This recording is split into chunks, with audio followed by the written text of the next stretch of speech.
Olá, pessoal. Bom, no vídeo anterior, nós comentamos sobre cada um desses pontos que vocês estão vendo aí, numa parte, né, da introdução do sistema endócrino. E hoje neste vídeo, a gente vai continuar falando sobre alguns desses pontos e acrescentar algumas informações em relação a eles, certo? Deixa eu passar aqui.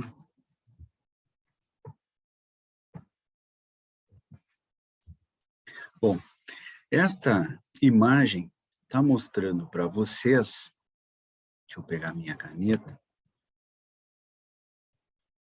os locais no nosso organismo onde são produzidos hormônios, certo? Evidentemente que alguns desses locais que estão citados aí são glândulas, né? São conhecidos como glândulas clássicas, digamos assim, né? Cuja função ou principal função é de produzir hormônios ou neurohormônios. Mas vocês também estão vendo outros lugares citados aí que não são glândulas clássicas, digamos assim, embora sintetizem e secretem substâncias com ação hormonal, certo? Então, no primeiro caso, seja aqueles lugares considerados como glândulas clássicas, digamos assim, a gente pode, por exemplo, citar a tireoide, né? Então, a gente sempre se refere à tireoide como uma glândula, né? Como um local que fundamentalmente produz hormônios, né? Que são os chamados hormônios tireoidianos, e que essa função é bem conhecida da tireoide como produtora de substâncias hormonais, com ação hormonal. Existem outros lugares, por exemplo, vamos pegar aqui, bom, pode ser o estômago, né? Já fazendo um link com o que nós iremos tratar na fisiologia B, tá? Estômago e intestino delgado. Evidentemente, a gente não se refere ao estômago e ao intestino delgado, e tampouco ao coração, né? Que foi objeto do nosso estudo já na fisiologia A ainda, né? Coração. Então, a gente não se refere a esses três órgãos como glândulas, mas eles produzem substâncias com ação hormonal, ou seja, produzem substâncias que se enquadram, né, naquela classificação clássica de hormônio que nós comentamos no vídeo anterior. Então, o estômago e o intestino não são glândulas, mas as células, algumas células epiteliais, tanto do estômago quanto do intestino, sintetizam e secretam substâncias sintetizam e secretam substâncias na corrente sanguínea, e essas substâncias, caindo na corrente sanguínea, vão agir em tecidos-alvo distantes, por exemplo, no hipotálamo, por exemplo, no pâncreas, por exemplo, no fígado, etc. Tá? Então, a gente vai falar agora, neste assunto da fisiologia do sistema endócrino, a gente vai falar sobre os seguintes locais. Nós vamos, por ordem aqui, tá? Nós vamos começar falando do hipotálamo, que é uma porção do cérebro, vocês já sabem, que existem diferentes centros ou núcleos hipotalâmicos com diferentes funções vitais, tá? E uma dessas funções é produzir neurohormônios, tá? Depois a gente vai falar de uma glândula que fica logo abaixo do hipotálamo, que vocês já conhecem, né? Que é a hipófise. E a hipófise a gente vai tratar tanto da adenohipófise quanto da neurohipófise. Ainda aqui na região craniana, a gente vai tratar da glândula pineal. Tá? Depois da glândula pineal, nós falaremos sobre as glândulas adrenais ou suprarrenais, certo?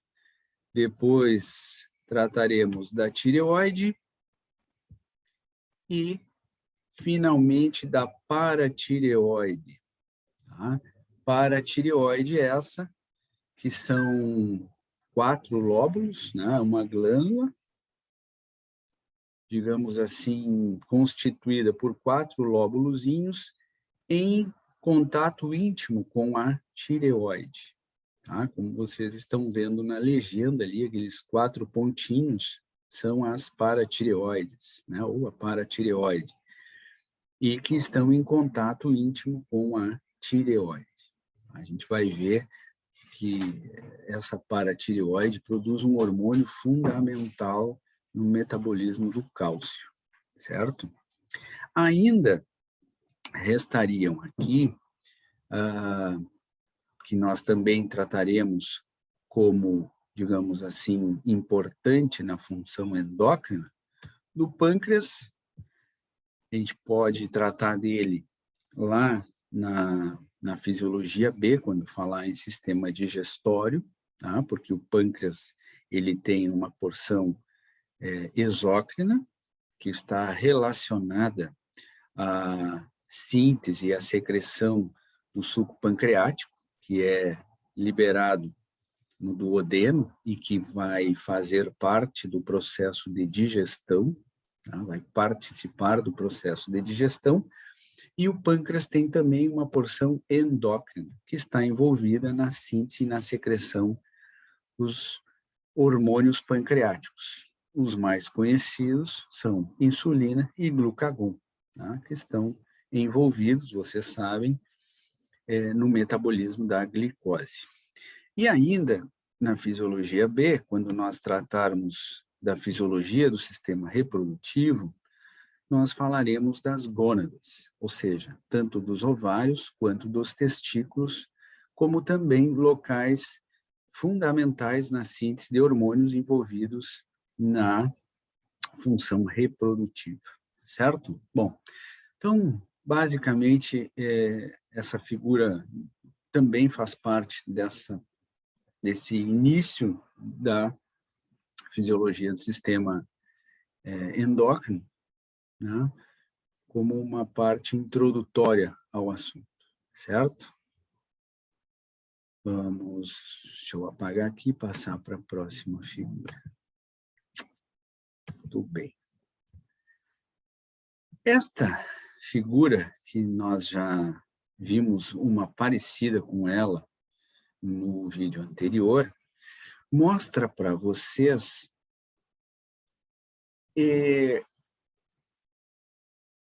formas que as células têm de se comunicar entre si. Tá? Nós já conversamos sobre isso e vamos reforçar aqui.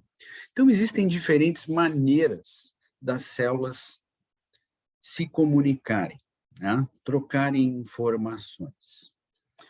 Uma destas maneiras é através de substâncias autócrinas. E as células que produzem substâncias autócrinas fazem o seguinte: elas produzem uma substância química, né, que está representada aqui por estes pontinhos pretos, libera esta substância química, e esta substância química vai agir sobre a própria célula que a liberou, certo? Então, é uma forma de autorregulação, de autoestimulação, digamos assim, ou de autoinibição, né? Enfim. Então, de próprio, né? Autócrina, substância autócrina. É uma substância produzida por uma célula, liberada por esta célula no fluido intersticial e esta substância vai agir sobre a própria célula que a liberou. Tá? Aqui ele chamou de hormônio, mas nós vamos esquecer este termo aqui, hormônio, e vamos usar só substância autóctona. Muito bem. Muitas dessas células que produzem substâncias autóctonas produzem também substâncias conhecidas como parácrinas. As substâncias com ação parácrina são aquelas substâncias químicas produzidas por uma célula, liberadas por estas células no fluido intersticial. Então, essa substância é produzida por uma célula, é liberada no fluido intersticial, e esta substância, vamos apagar aqui o termo hormônio, tá? Vai agir sobre células vizinhas, sobre células adjacentes. Tá? Então, esta é uma forma em que a célula se comunica com células vizinhas, tá? Regulando a função dessas células vizinhas, certo?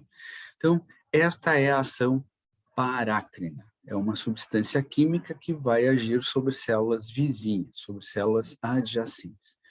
Boa parte das substâncias autóctonas, elas são também parácrinas. Bom, além de função autóctona, além de função parácrina, existe também uma função endócrina, sobre a qual nós já falamos no vídeo anterior, né? E aqui, obviamente, se enquadram os hormônios, certo? Já falamos sobre isso. Então, o hormônio é aquela substância química produzida por uma célula endócrina, por uma célula especializada, liberado na corrente sanguínea e que vai agir sobre células ou tecidos-alvo distantes de onde foram produzidas. Né? E, por isso, caem na corrente sanguínea. A única forma que uma substância tem de chegar a tecidos-alvo ou células-alvo distantes é utilizando a corrente sanguínea. Então, os hormônios eles são liberados na corrente sanguínea e vão agir, então, sobre células distantes. Esse é o hormônio. E também já falamos sobre o quarto conceito que esta figura mostra, que é o de neurohormônio, em que a única diferença entre um neurohormônio e um hormônio, né, ou uma substância endócrina e uma substância neuroendócrina, é a célula que produz essa substância química. No caso do neurohormônio, vocês estão vendo aqui representado em amarelo, e o próprio nome já mostra para vocês, né? A substância química é produzida por um neurônio, é liberado na corrente sanguínea e vai agir sobre uma célula-alvo distante. Tá? Isto é um neurohormônio. Os neurohormônios são, digamos assim, produzidos em grande quantidade por alguns neurônios hipotalâmicos, por alguns centros hipotalâmicos. E a gente vai ver esses neurohormônios hipotalâmicos, certo? Muito bem. Então, esta figura aqui, nós já havíamos falado sobre ela, só para reforçar alguns conceitos, tá? Vamos adiante. Esta figura, embora não tenha ficado muito clara, ela traz para vocês uma outra forma de comunicação entre células, sobre a qual nós já falamos na fisiologia A ainda, também, né? Que é a comunicação sináptica. Né? Então, os neurônios, quando eles produzem uma substância química que a gente chama de neurotransmissor, né? E libera esse neurotransmissor na fenda sináptica, esse neurotransmissor vai atravessar a fenda sináptica, né? E se ligar na célula pós-sináptica, que vocês já sabem, pode ser um neurônio também, ou pode ser uma outra célula, por exemplo, uma fibra muscular, vocês sabem disso, né? Então, esse é o neurotransmissor, que é diferente do neurohormônio, porque o neurohormônio cai na corrente sanguínea, o neurotransmissor cai na fenda sináptica, tá? Esta figura mostra também uma outra forma de comunicação entre células, que vocês podem encontrar classificada como sinapse elétrica, né? Que é através das junções comunicantes ou gap junctions, que nós já falamos, né? Se vocês lembrarem, quando nós tratamos, por exemplo, das fibras musculares lisas, né? As fibras musculares lisas de unidade simples são unidas, se comunicam entre si através de junções comunicantes, através das gap junctions. Se vocês lembrarem também da relação lá no miocárdio das células autorrítmicas com as células contráteis do miocárdio, também vamos cair num tipo de comunicação semelhante, né? E as células contráteis do miocárdio também se comunicam entre si através de algo semelhante a estas junções comunicantes. Lembrando para vocês, né, que aqueles discos intercalares têm pequenas, são permeáveis, né, tem pequenos poros ali, pequenos espaços por onde, né, o cálcio, por exemplo, se propaga de uma célula contrátil para outra. Então, a gente cai também dentro dessas junções comunicantes. Então, estas são formas, maneiras que as células se comunicam entre si. Lembrando para vocês, mais uma vez, que agora nos interessam a maneira endócrina e neuroendócrina de comunicação entre células. Tá bem? Bom, isso está bem claro já, e a gente vai passar adiante. Bom, mais uma figura mostrando isso, não precisamos, né, repetir mais uma vez, já está bem entendido isso. Aqui, ó, falando em hormônios e neurohormônios, tá? Eu já mostrei essa figura para vocês quando nós falamos no vídeo anterior sobre receptores celulares para hormônios. Agora eu vou mostrar de novo falando do hormônio e do neurohormônio chegando na célula-alvo. Tá? Então, aqui está representado um vaso sanguíneo, então vocês entendem, né? Em amarelo aqui está representado um hormônio, certo? Por enquanto, não nos interessa que tipo de hormônio é este, tá? Evidentemente, vocês estão vendo aqui que ele fez esse desenho para falar de um hormônio esteroide, mas, por enquanto, não nos interessa se é um hormônio proteico, se é um hormônio esteroide ou se é um hormônio amina, tá? Pode ser um neurohormônio também, tá? Então, este hormônio ou este neurohormônio foi produzido, liberado pela sua célula, liberado na corrente sanguínea e através da corrente sanguínea chegou aqui, na célula-alvo, tá? Esta parte aqui, ó, tá? Vou trocar de cor, pegar o mesmo azul, mas esta parte aqui está mostrando para vocês, como a legenda mostra, indica, a membrana celular, a membrana plasmática da célula-alvo, certo? Da célula-alvo. Aqui está a membrana plasmática da célula-alvo. Muito bem. Se este hormônio aqui, deixa eu pegar outra cor, se este hormônio que está indicado aqui for um hormônio proteico ou for um neurohormônio, porque os neurohormônios, eles basicamente são constituídos na sua estrutura por aminoácidos, né? Eles vão encontrar o receptor na membrana da célula, ou seja, são receptores de membrana, tá? E aí, então, este hormônio, este neurohormônio sai da corrente sanguínea e vai se ligar ao seu receptor que está na membrana da célula-alvo. Mas, se este hormônio for um hormônio esteroide, aí, vocês já sabem, em sendo um hormônio esteroide, ele é lipofílico, e por isso ele vai ter facilidade em atravessar a membrana plasmática, e na maior parte das vezes, está difícil aqui de controlar, ele vai encontrar o receptor no citoplasma da célula-alvo. Também pode encontrar o receptor lá no núcleo da célula-alvo, né? Que está o hormônio que vai encontrar um receptor nuclear, tá? Certo?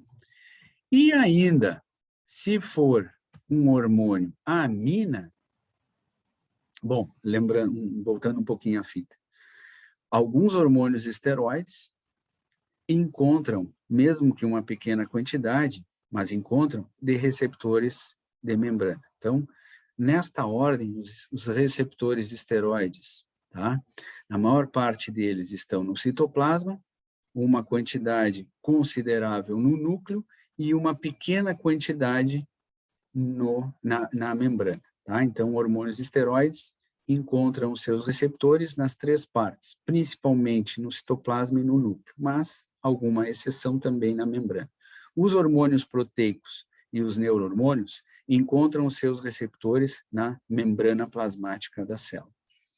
E os hormônios aminas normalmente encontram, dependendo do tipo de hormônio amina, ele vai encontrar o seu receptor lá no núcleo ou aqui na membrana, tá?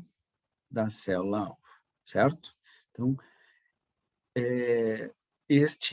lembrando para vocês, este ponto está tratando dos receptores para hormônios e neurohormônios. Vamos adiante. Vocês podem perceber que eu estou repetindo algumas coisas que eu falei no vídeo anterior e acrescentando mais algumas coisas, como, por exemplo, neurohormônios que eu não havia falado no vídeo anterior. Então, neurohormônio, você já sabe, vai encontrar o receptor na membrana da célula-alvo, tá? Vamos adiante. Aqui, ó, mostra essa figura também, já mostrei para vocês, né?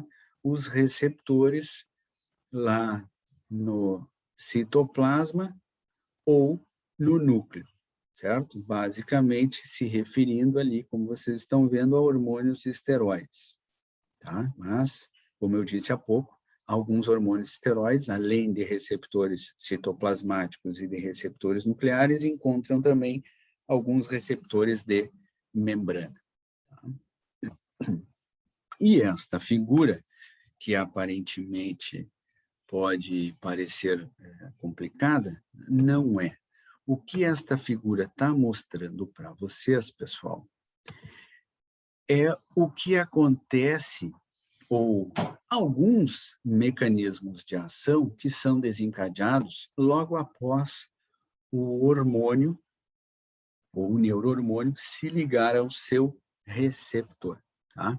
Então, vocês estão vendo aqui 4 exemplos de mecanismos de ação que são desencadeados, tá? Então, esta bolinha roxa aqui, ou não, rosa, representa o hormônio, que ao se ligar ao seu receptor, que está representado, obviamente, por esse R, vai desencadear uma resposta celular. Por exemplo, um hormônio se ligando ao seu receptor na membrana da célula-alvo pode fazer com que se abram canais para íons. Opa, essa história aqui vocês já conhecem, né? Ainda aqui da Físio A, vocês já conhecem. E dependendo do tipo de íon que entrar, esta célula-alvo do hormônio vai sofrer uma despolarização ou uma hiperpolarização, que vocês já entendem esta linguagem, né? E a partir desta despolarização ou desta hiperpolarização na célula-alvo, haverá uma resposta ou haverá o desencadeamento dos efeitos celulares dentro desta célula-alvo, tá?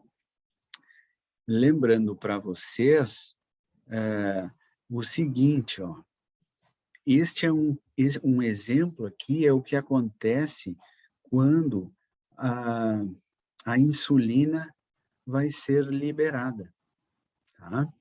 Então, para que a insulina, estou pegando o exemplo da insulina, imaginem que houve, por exemplo, a chegada de glicose nas células nas células beta do pâncreas, né? E se abriram canais para íon cálcio. E aí as células beta, elas se enchem de cálcio, há uma entrada de cálcio nas células beta, ou seja, cálcio é bivalente, carga positiva, né? O que a célula beta sofre é uma despolarização com a entrada deste cálcio, e este cálcio vai fazer com que as vesículas secretoras que estão envolvendo as moléculas de insulina se aproximem da membrana plasmática da célula beta e, através de exocitose, essas moléculas de insulina são liberadas na corrente sanguínea. Então, a liberação da insulina e de outros hormônios proteicos ocorre de uma forma semelhante à liberação dos neurotransmissores, ou seja, através de exocitose. E exocitose, vocês já sabem, é um processo dependente de íon cálcio, tá? Então, é só para fazer uma conexão com o que esta parte bem da esquerda aqui da figura mostra para vocês. Existem outros mecanismos de ação, também ligados a receptores de membrana, em que o hormônio se liga ao seu receptor e desencadeia a resposta de outras proteínas dentro da célula, tá? Outras proteínas que são chamadas proteínas G. E essas proteínas G sendo ativadas ou inibidas, elas vão interferir em outros processos, como, por exemplo, a abertura de canais para íons ou a ativação de enzimas. Tá? Algumas dessas enzimas são proteínas de membrana, com ação enzimática, como este exemplo está mostrando, né? E esta enzima ativada, ela vai, por sua vez, iniciar um mecanismo de segundo mensageiro, ou seja, ela vai ativar, por exemplo, o AMP cíclico, tá? Certo? E este AMP cíclico pode ser o sinal para fosforilação de uma proteína, tá? E esta proteína aqui dentro fosforilada, que pode ser uma enzima, inclusive, como é o caso lá da contração da fibra muscular lisa, né? Nós comentamos, vai representar o efeito celular, tá? Obviamente, pessoal, que eu não estou querendo que vocês entendam isso só com esta explicação enxuta, digamos assim, que eu estou dando sobre esses mecanismos celulares. Eu estou mostrando para vocês alguns mecanismos celulares, né? E que, obviamente, isso vai demandar depois, dependendo do interesse de vocês, um aprofundamento, por exemplo, nas proteínas G, mas vocês já sabem o que é uma proteína G quando vocês ouvirem falar dela. porque a ativação de proteína G é bastante comum na resposta celular, tá? A partir do momento em que o hormônio se liga ao seu receptor. Um outro exemplo aqui é o receptor, uma proteína de membrana com papel de receptor e também de enzima. Estão vendo aqui? O R receptor e o E de enzima. E a partir do momento, vocês já sabem, né, que algumas proteínas de membrana têm mais de uma função, algumas de receptor e canais, outras de receptor e de enzima, como está mostrando aí para vocês. Então, a partir do momento em que o hormônio se liga ali a esta proteína de membrana que tem função de receptor e também de enzima, esta enzima é ativada e vai fosforilar proteínas, tá? E esta proteína fosforilada, por exemplo, pode ir lá no núcleo e estimular a transcrição gênica. Né? O que é transcrição de gene? É fazer, a partir de um segmento do DNA, o RNA mensageiro, né? Que vocês viram isso em bioquímica, né? É copiar aquela partezinha do DNA que é de interesse agora, ou seja, o gene, ou os genes, né, de interesse, e a partir daquelas bases lá, que constituem o DNA, colocar as outras bases, né, que são referências, e aí fazer o RNA mensageiro. O RNA mensageiro sai do núcleo, vai aos ribossomos estimular a tradução, ou seja, o RNA mensageiro é um código que vai ser decodificado, digamos assim, lá nos ribossomos, e os ribossomos vão colocando os aminoácidos de acordo com com os 3 pares de bases, né? Com a sequência de 3 em 3 das bases do RNA mensageiro. E aí vai colocando um aminoácido do lado do outro, ou seja, um aminoácido conectado ao outro, né? Dependendo do número de aminoácidos, vai formar um peptídeo ou uma proteína, tá? E isso, então, vai ser o efeito celular, a resposta celular. E, por último, aqui nós já estouramos o tempo, né? Dando o exemplo para vocês de um receptor nuclear em que o hormônio vai lá no núcleo. Bom, se o hormônio vai lá no núcleo, aí não pode ser um hormônio proteico e nem pode ser um neurohormônio. Vai ser um hormônio esteroide, provavelmente, ou um hormônio amina, dependendo do tipo desse hormônio amina, como, por exemplo, os hormônios da tireoide, a tiroxina e o T3, eles vão agir lá no núcleo, né? E aí estimulando, então, a transcrição gênica e, posteriormente, a tradução, ou seja, a síntese de proteína, tá? Certo? Então, são 4 exemplos aí de mecanismos celulares desenvolvidos a partir do momento em que o hormônio se liga aos seus receptores, 3 exemplos de receptor de membrana, um exemplo de receptor nuclear. Receptores citoplasmáticos são muito parecidos a esses 2 últimos aqui, ó, né? Porque a maior parte dos receptores citoplasmáticos, a resposta celular é a transcrição de genes. Tá? Então, um receptor citoplasmático recebendo o hormônio, ele pode ir, né, esse complexo hormônio receptor ir lá no núcleo e estimular a transcrição gênica, ou a partir desse complexo hormônio receptor citoplasmático, estimular a fosforilização de uma proteína, né, normalmente é uma enzima, e essa enzima vai lá e estimula a transcrição gênica. Tá certo? Muito bem. Então, ficamos por aqui hoje. Ainda é uma parte introdutória, mas que é interessante que vocês conheçam, e a partir do próximo vídeo, aí sim, nós já vamos entrar, vou falar um pouquinho mais no próximo vídeo, então, sobre as características, principais características dos hormônios proteicos, dos hormônios esteroides e dos hormônios aminos. E após isso, a gente vai começar a tratar aí, então, especificamente daqueles lugares ou daqueles locais onde nós produzimos neurohormônios e também hormônios. Tá certo? Bom, ficamos por aqui hoje. Um abraço e até o próximo vídeo. Já estão aproveitando as férias ou ainda não? Aqui.